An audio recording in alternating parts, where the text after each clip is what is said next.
dan salam sejahtera untuk kita semua. Bertemu lagi bersama Cangkir, berbincang dan berpikir ala Polkesio. Dalam kesempatan kali ini kita sudah kehadiran narasumber kita yang luar biasa. Yang pertama adalah Bapak Albertus Yuda Perwati.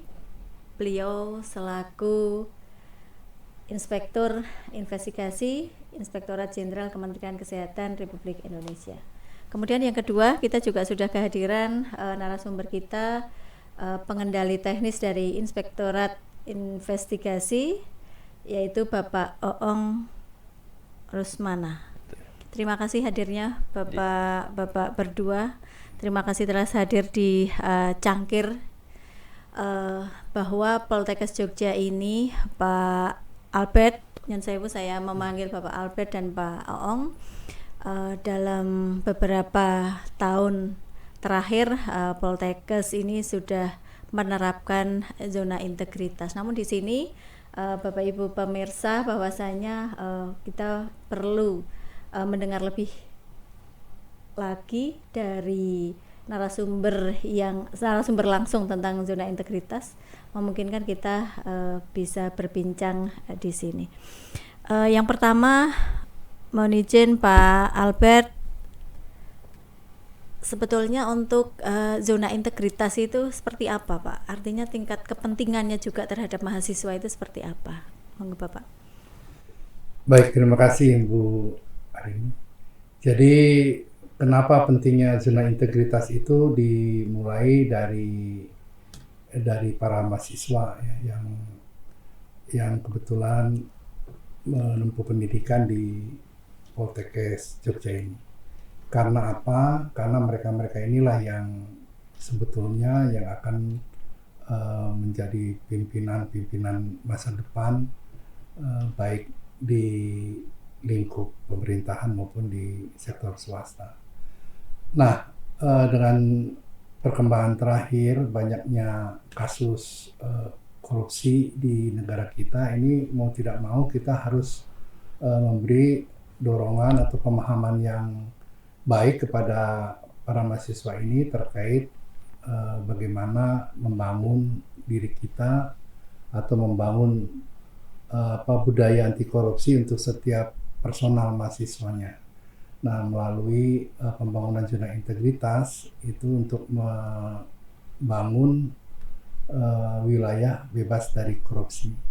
Nah, ini yang pemahaman anak-anak terkait dengan bahaya akibat daripada korupsi itu yang akan merusak tatanan yang ada. Jadi pembangunan budaya anti korupsi sejak dini itu sangat penting untuk bisa menularkan juga kepada yang lain. Artinya pembangunan zona integritas ini harus mampu menginternalisasi diri juga kepada masyarakat sekitar, khususnya di lingkup Poltekkes Jogja. Artinya bahwa sasarannya itu untuk zona integritas itu keseluruhan ya Pak ya? Iya, betul. Secara keseluruhan. Nah, ini perlu kami sampaikan juga Pak Albert dan Pak Oong, bahwasanya di Poltekkes Jogja juga sudah ada mata kuliah tersendiri, yaitu mata kuliah PBAK. Nah, mata kuliah PBAK ini diberikan ke semua prodi, bahkan untuk SKS-nya sudah muncul 2 SKS tersendiri. Artinya salah satu upaya untuk mengedepankan bagaimana upaya anti korupsi itu sudah sejak dini kita lakukan. Namun mungkin ini saya mohon pendapat dari Pak Oong ini. Hasil yang ada bahwa penerapan PBAK itu kan sudah di seluruh Poltekkes sudah ada. Nah, efektivitas sejauh mana ini Pak penerapan PBAK yang sudah dari sisi Pak Dalnis ini? Baik, makasih Bu Arini. Ini ketemu lagi ya. Kalau saya lihat PBAK ini sangat memberikan dampak yang baik ya, luar biasa kalau menurut kami. Sepanjang kita lihat mendampingi, kemudian kita melihat bagaimana proses bisnis di Poltekkes, khususnya Poltekkes di Jakarta, teman-teman di mahasiswa ini sudah sangat berubah ya.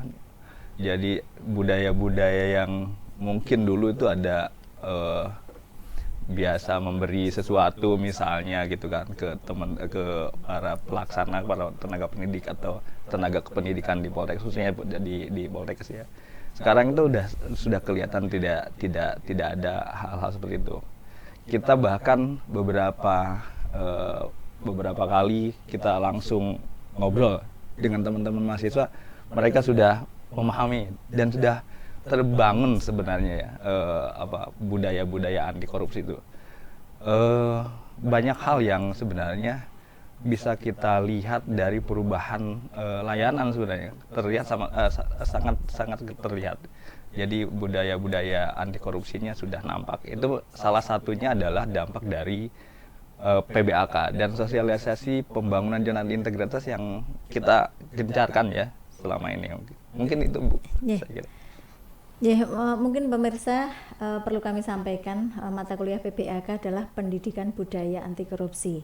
Pendidikan budaya anti korupsi itu diberikan pada semua prodi di Poltekkes Kemenkes Yogyakarta ini sebanyak 2 SKS dan pemangku atau pengajarnya adalah para dosen-dosen yang memang sudah lulus pelatihan PBAK. Nah, untuk selanjutnya Pak Albert dan Pak Aong, Pak Albert dulu memungkinkan bahwa sekarang ada pelatihan penyuluh anti korupsi, Pak. Penyuluh anti korupsi PAK yang dilaksanakan oleh KPK. Jadi oleh bagian edukasi KPK.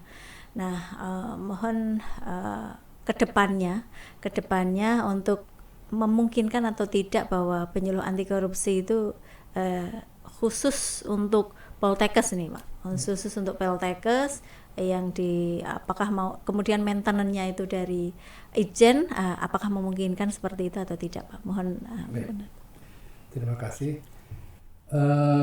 Di lingkup Inspektorat Jenderal, khususnya di Inspektorat Investigasi dalam rangka penanganan korupsi, itu kita melalui pendekatan tiga cara. Ada yang melalui preemptif, ada preventif, dan ada represif. Preemptif ini ada yang melalui sosialisasi, melalui diklat, dan preventif ini itu dalam penguatan budaya anti korupsi. Represif itu ya untuk memberikan efek jerah. Nah, yang preventif ini salah satunya dilakukan bagaimana kita membudayakan atau mendorong insan Kemenkes gitu ya, yang khususnya memiliki kewenangan besar itu kita dorong menjadi penyuluh anti korupsi. Nah, ini yang kita sudah bagian daripada tugas yang kita emban untuk bagaimana mendorong peningkatan jumlah penyuluh anti korupsi ini. Nah, pimpinan kami sudah meminta agar sasaran yang dicoba untuk didorong itu salah satunya misalnya PPK, terus kepala unit satker gitu. Nah, ini kenapa? Karena intinya mereka yang memiliki kewenangan-kewenangan yang besar ini itu dibentengi dengan pendidikan seperti itu. Nah, kaitannya dengan Poltekkes. Kalau Poltekkes dari statistik yang ada, itu penyuluh anti korupsi justru yang di Kemenkes ini yang terbesar ada di lingkup di Poltekkes. Itu karena sebagian besar melekat pada tugas pokok dosen, pengajar. Nah, memang ke depan, jadi bukan saja karena kebutuhan untuk mengajar ya, tetapi memang kebutuhan untuk dalam rangka menginternalisasi tadi yang saya sebutkan kepada para personal atau staf di Kementerian Kesehatan yang memiliki kewenangan yang besar. Jadi kita sudah melakukan kerjasama dengan KPK selain melakukan penyiapan untuk penyuluh ini, juga kita persiapan untuk e-learning, juga untuk prestasi yang kemarin sudah kita selesaikan batch 1 itu diikuti oleh seluruh kepala unit Satker KKP di seluruh Indonesia di kelas 1, kelas 2. Nanti di batch 2 akan dilakukan itu. Nanti dilakukan untuk KKP yang belum, ditambah dengan AOC, AOC itu yang akan kita dorong ke arah itu. Dan penegak integritas juga itu telah dorong juga untuk ke pimpinan-pimpinan eselon 1 ya. Nah, ini sedang berjalan, bahkan paksi atau Paku Plus itu kalau di istilah di KPK itu nanti akan dibuatkan untuk para eselon 2. Nah, ini sebetulnya bentuk karena karena membangun institusi yang bersih. Itu kalau menurut saya harus 2, 1 di institusinya, 2 personalnya. Institusinya itu melalui pembangunan zona integritas, yaitu wilayah bebas korupsi.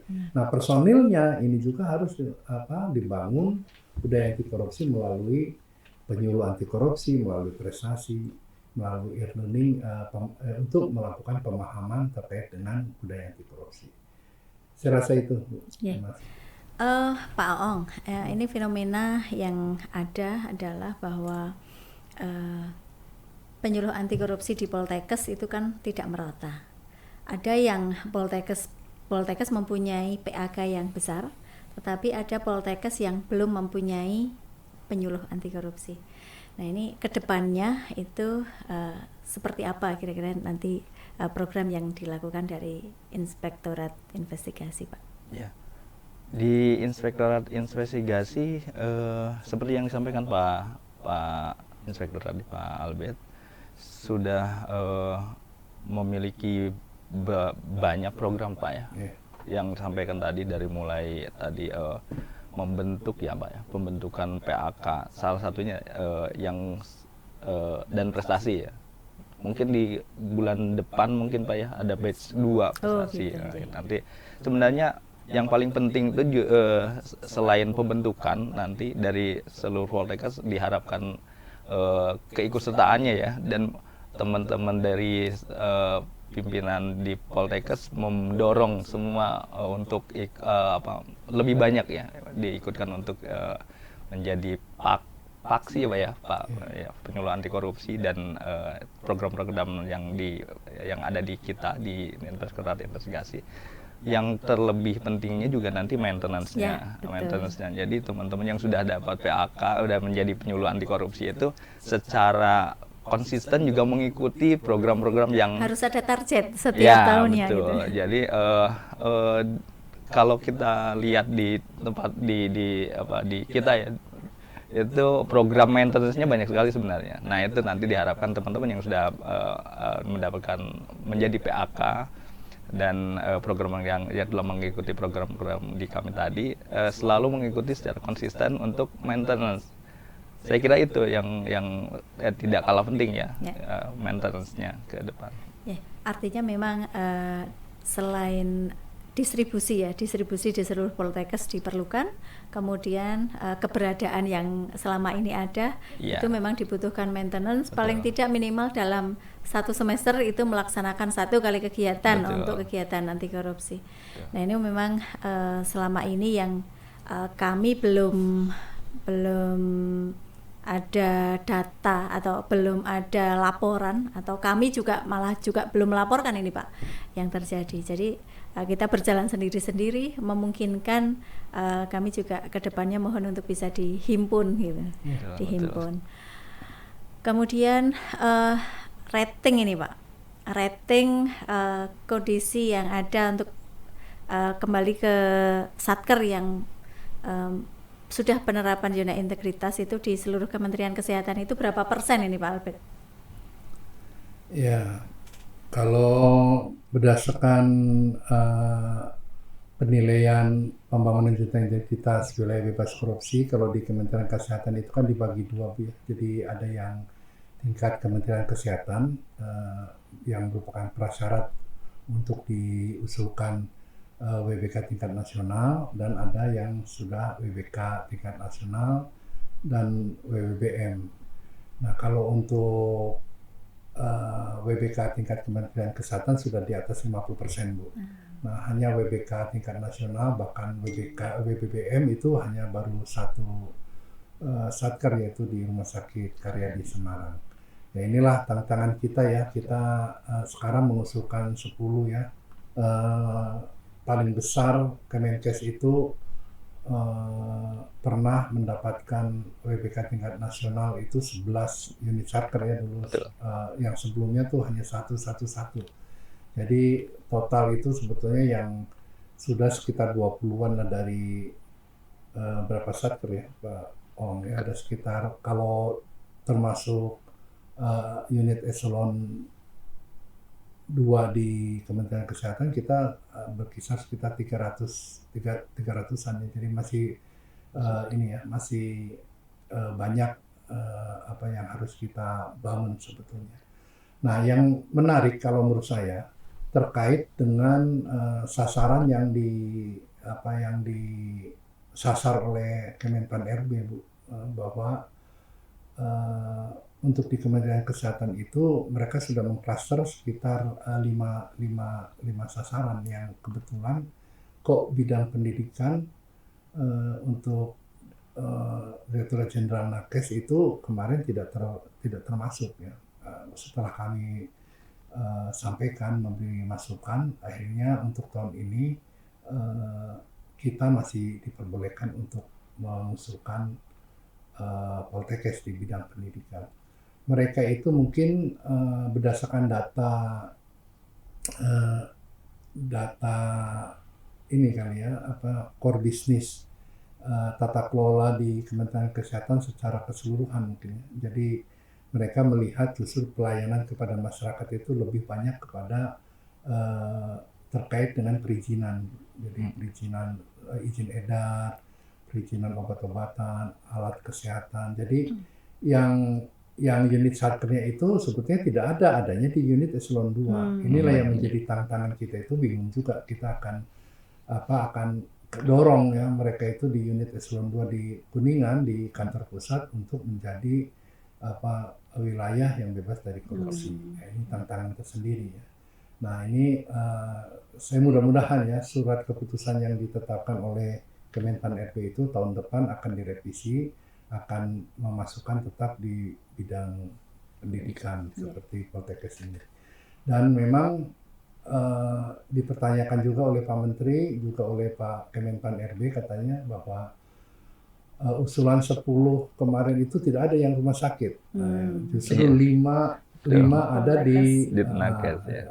5 ada di Nakes. Jadi ini yang mungkin mudah-mudahan menjadi pertimbangan, karena kalau menurut saya ini bagus ya, kalau saya, karena Poltekkes sudah ke arah yang ke jalur yang sudah benar lah ya dalam pembangunan zona integritas ini. Kita sekarang sedang mendorong wilayah-wilayah yang tadi saya sebutkan, yang bagian perizinan dan bagian pelayanan di rumah sakit, karena memang disayangkan tahun ini 10 tidak ada satupun dari rumah sakit. Perlu kami sampaikan kepada pemirsa bahwa Poltekkes Yogyakarta tahun ini mendapatkan kesempatan dalam penilaian penetapan zona integritas menuju WBK tingkat nasional yang dalam tahun ini mendapatkan penilaian, dan dalam hal ini didampingi oleh Inspektorat Investigasi. Kami ucapkan terima kasih Pak Albert, karena memang luar biasa Kementerian Kesehatan sangat serius dalam mewujudkan apa yang dianukan oleh pemerintah pusat, oleh Pak Presiden Jokowi, bahwa keseriusannya itu diwujudkan. Lebih dari 50% dari satker di Kementerian Kesehatan sudah menerapkan zona integritas ini. Dan sebelum kita tutup untuk bincang kali ini, karena namanya cangkir Pak, berbincang dan berpikir. Jadi penanya dan penjawab ini perlu mikir, tapi ini khusus untuk masyarakat Poltekkes, khusus untuk masyarakat mahasiswa Poltekkes Kemenkes Yogyakarta dan mahasiswa Politeknik Kesehatan di Indonesia. Closing statement Pak Albert mengenai pentingnya Poltekkes dalam mewujudkan WBK ini. Ya. Jadi benar Ibu sampaikan tadi, ini kesempatan ya untuk membuktikan bahwa Poltekkes Yogyakarta adalah institusi yang terbuka, ya, yang bersih dan membangun zona integritas untuk di seluruh lingkungan tata kelola Poltekkes. Ya. Dan ini kalau menurut saya dari unit-unit kerja seperti ini itu akan terbangun unit kerja yang besar, yaitu yang namanya Kemenkes, yang terbangun menjadi good governance and clean governance. Itu. Terima kasih. Dari Pak Ong? Iya.